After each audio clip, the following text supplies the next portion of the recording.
Good morning. We are extremely pleased that you are here. It is good to come together for the purpose of co-creating. Do you agree? Yes. You are knowing what you are wanting? Yes. Esther is appreciating how far you come. She's forgetting how far we've come.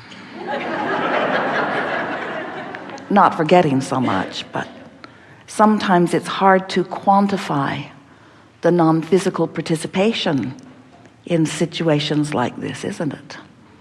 But there are many more of us than there are of you, all eager to participate with you. You know that? You can feel the importance of your focus out here on the leading edge. That's something that we're wanting you to know. We are wanting you to feel the importance of your physical focus. We want you to know that here you are, focused in your leading edge time-space reality, the most leading edge, the most leading edge. And here you are sifting and sorting and deciding, and through that focus, you allow the focus of non-physical as well. Nice to know. We'll talk a lot about that here today, if it is your desire. If it is your desire to understand how this all fits together, then this will be a very good opportunity for us to chew on that. You like being here focused in your physical bodies? Yes. And you understand the advantage that it is to you and to all that is? Do you understand that as you know what you don't want, you know what you do want? And when you know what you do want, you know what you don't want. And in all of that, there is a focusing. And that focusing is a summoning. Do you understand that when you focus on anything, just for a short period of time, that you activate a vibration within you? We've been talking about this for a long time, and some of you have been around for a while with us. And these days, we are describing that vibration that occurs because of your focus as a foundation or a basis or a sort of grid.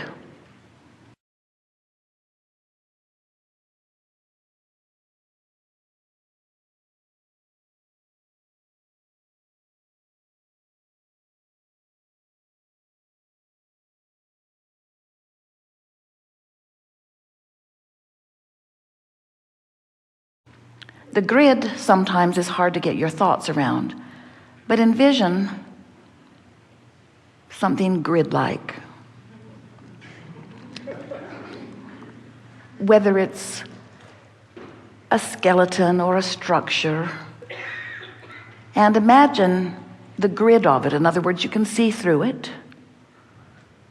Your house is sort of grid-like before they put the walls in. Once the framework is up, you can see through it. You can see the basic structure of what it's going to be.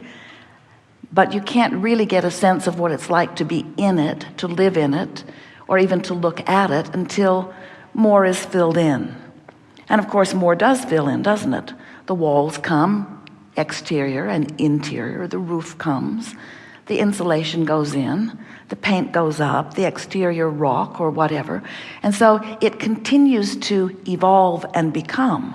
But in the beginning, it's a basic structure that does fill in. And when you began the house or whatever it was, you knew that it would begin with a foundation, with a grid that would fill in. And we think it might be helpful if you began to look at your point of attraction in just that way. Because you are moving through your day-to-day experiences, interacting with one another, and you are having emotional responses to what you are observing, yes? In fact, for most people, your emotional response is all about something that you are observing. It doesn't have to be. You could be conjuring it in your mind. You could be imagining it. But most people are offering most of their vibration and therefore most of their emotion in response to something that they are observing. So let's say that you are moving through your day and you are observing different things, and in your observation of them you are having emotional responses to them. And we would like you to try to imagine that each one of those emotional responses is an indicator of what kind of grid, what kind of foundation, what kind of grid you've got going on that will fill in. It will fill in. Now, it might fill in quickly on this very day, or on this very hour, or within these few minutes that are surrounding you. It could fill in quickly if the intensity of your focus is significant enough that you establish a vibrational grid with enough attraction power. In other words, you can get going on things and something can be so emphatically offered in your vibration that your grid will fill in so fast it will knock your socks off if you're not aware of what creation is all about.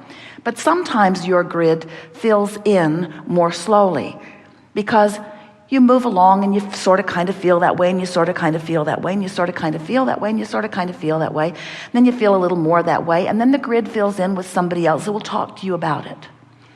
And as the grid fills in with somebody who will talk more with you about it, then the grid becomes more substantial, a more substantial point of attraction. So let's call this grid, and you understand what we mean by it, let's call it your point of attraction. Your point of attraction that you have more control over than you have been exercising. But in either case, whether you are controlling the content of your vibrational grid deliberately or by default, just by observing and feeling and observing and feeling, in either case, it is filling in. So as it starts to fill in, what are some of the first things that fill in? Ideas, more ideas that come to you, more thoughts, impulses. Your impulses come from that. You would call them inspiration sometimes, especially if they're good to you, impulses. But your impulses, when to stop, when to go over there, when to call this person, those impulses are all part of your grid filling in. People rendezvousing with you, the things they say to you, the things that happen in your experience around you and with you are your grid filling in. So what we would like you to consider, and we know that you're here wanting to be deliberate creators, you understand? Yes, that you create your own, yes, reality, yes, you get that, yes. In other words, you've been listening to us for a while, and what you offer vibrationally and what comes back to you is always a vibrational match. It always, always is. But as we break this down just a little bit and we help you to decide to be more aware of what you're doing with your grid, which means be more aware of what your emotions are telling you. We think that if we tell you that what you feel is an indicator of a grid that has attraction power, that you might be more aware of how you feel, but even more important, you might be willing to deliberately alter the way you feel by your deliberate choice of focus, because you can focus. You have the ability to create your own grid. You really do. Do you believe that? Yes. Most people don't. Most people just create a grid based upon how they feel about the last grid that attracted stuff. So it's sort of this cycle. You had a grid, it attracted stuff, you observed the stuff, and you created another grid. And then that grid attracted more stuff, and you observed it, and then you created another grid. Where we're wanting you to take control of the basis of the foundation of that which you are attracting. Now, how does that feel to you? Makes sense, yes? Something you can sort of get your thoughts around? So now, Abraham, you are sort of giving us the idea that we are surrounded by our grids of our own making. And we say, yeah, you've got a grid about your physical body. You have a grid about your relationships. You have a grid about finances. You have a grid about a lot of different subjects, and all of those grids blend together in the sense of how you feel basically. In other words, if you've got a strong sense of security, it's probably bleeding over into all of your grids. But if you've got something going on in your life that is causing you to particularly focus upon something, it's really got your attention, that one thing, whether it's something you really, really, really, really like or something you really, really, really, really don't like, it has the potential of really influencing the grid or the foundation or the attraction point for you. And so if there's something going on that you find yourself obsessed with and you don't feel good emotionally as a result of your attention to it, it might be something in the news, it might be something political, it might be something that's happening in your family or to you specifically. But if you've got yourself really focused a lot on something specific and it doesn't feel good to you while you're thinking about it, then we want you to know that you are establishing a grid that's going to fill in with more unwanted stuff. In like manner, if there's something going on in your life that is really ringing your bells, it's making you feel high and happy, you're waking up thinking about it, you're finding yourself wanting to talk to everyone about it, then you've got a grid going on that's filling in with a lot of other things. And it doesn't just fill in with the things specific to the subject that cause the grid. That's the thing that we really want you to understand. It fills in with other things that are vibrationally same, but it can be on a myriad of different subjects. So what we just said to you is find one thing to get happy about, establish a grid, and live happily ever after relative to everything else in your life. Or find one thing to be unhappy about, establish a grid, and use it as your basis for all kinds of other things that you don't want to come to you.